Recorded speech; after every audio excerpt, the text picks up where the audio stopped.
blood of Jesus to purchase us, do you think those he has possessed from the kingdom of Satan into the kingdom of light, do you think they are precious to God? Say it again. They are precious to God. I want you to know that those members God has called you to shepherd, they are precious to God. In fact, Jesus said in the book of Matthew that it's better for a stone to be tied on the neck of somebody and thrown into the sea than to lead any of my child astray. They are precious to God. Paul knew it. And Paul said, I labor. You are my children. You are my children. I am responsible for your spiritual growth. Paul feel the sacred duty for their spiritual maturity. He knew it is his responsibility to help these little children grow unto maturity. Those people the Lord has given you and you are pastoring, you are shepherding. It is your responsibility to help them grow unto maturity. Paul was talking about dependency and vulnerability because he called them children. Children implies that they are still developing. Therefore, they need guidance. Therefore, they need care. They need protection.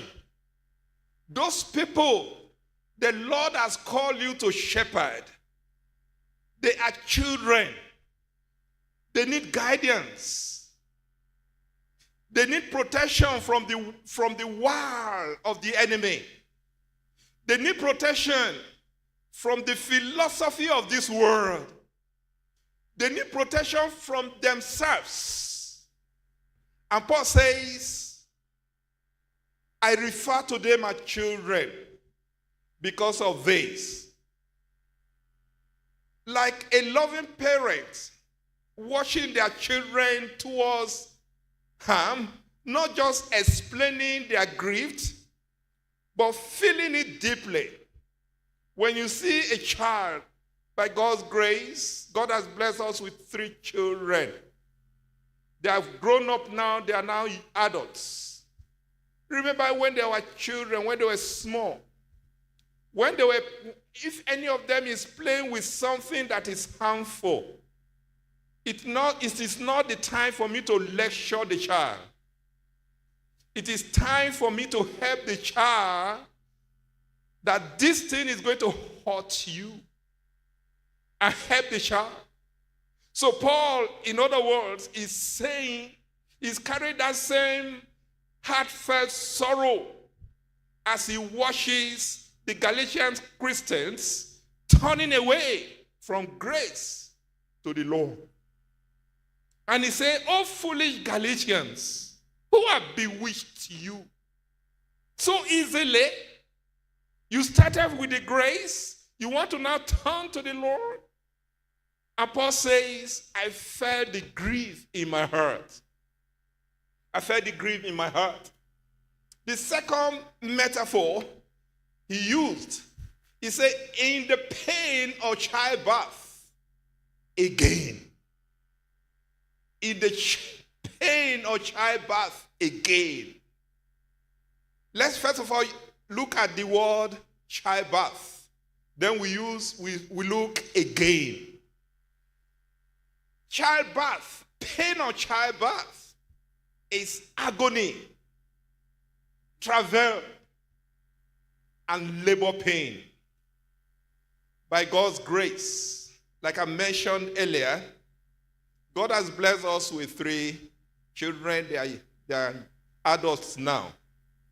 I remember about 32 years ago, when my wife was to deliver our first daughter.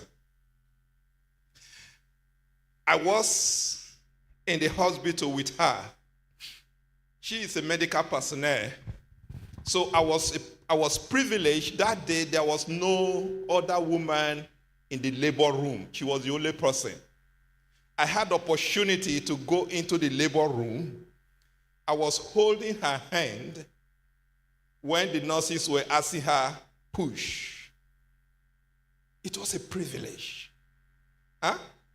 It was a privilege. But the thing is this, I can only imagine the pain she was going through. You know, some male doctors who are gynecologists, they will come and tell a woman, I understand your pain. The day a man will tell you, I understand your pain, tell that man is a liar. He can't understand your pain. He can only imagine the pain, the labor pain you go through. In fact, there was a man, a friend, I encouraged him to do likewise. I said, please go hold. Time will not permit me to share with you my experience during our second son's delivery. If not because I was there, I would have lost my wife. Now, I encouraged this, my friend. I said, if you can, as possible, go in the labor room and support your wife. So he was there. When they were asking the wife to push, he was pushing. Before he knew it, he started urinating on himself. He couldn't but help it. It was tough. No, Paul was saying, I labor like a woman who is giving birth. Literally, Paul is saying, I am again in labor pain. He labored to give birth to them for their salvation. He's laboring again because they have turned from grace to law. He said, I'm laboring again like a woman who is ready to give birth. This isn't casual concern. It is a deep inner turmoil, like a mother giving birth. Paul says, I labor. I'm going through this travail, through this pain, just to give birth to you. Why use childbirth as a metaphor? It is painful. Real spiritual growth, both for the one teaching and the one learning, it can be painful. Priests, my colleagues, and leaders of the diocese, for those of us who are laboring indeed to help people grow unto maturity, you know that it is not easy. It's tough. It's tough. Because the evil one will not stand aloof and see that person grow to become useful in the hands of God. He's going to do all in his power to destabilize all your efforts. And Paul knew it. I labor. It is personal. Because no one else can carry or feel the pain the way a mother feels. In this case, like Paul, just as I've explained, laboring is to bring life, just as labor brings forth a child. Paul is laboring to bring forth Christ's character in the life of the Christians in Galatia. is laboring, not just to bring life, but to bring Christ's character in the lives of these people. As I mentioned, he did it at the first time when he witnessed to them and they prayed to receive Christ. He's doing it again because they turn away from grace.